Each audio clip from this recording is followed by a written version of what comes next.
Hey everyone, welcome. So I will show you in this video how to find your IBAN number on the Chase app.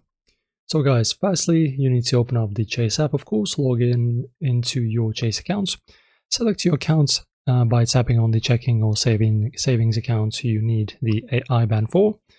Go to account details and look for an option like routing, an account number, or wire transfer info. Chase doesn't show IBAN. Chase uses SWIFT and BIC and account numbers instead of IBAN. Now, get the equivalent details. Note your account number and routing number. Find the Chase SWIFT and BIC code. Usually it's something like CHES US 33, something like that for international transfers. Connect Chase support if the IBAN is required. You can call them, you can call the customer service to confirm the correct formats for your country, and that's it. Chase doesn't use IBAN, but your SWIFT code, account number, and routing number will work for international transfers. Like and subscribe for more banking tips, and thanks for watching, guys.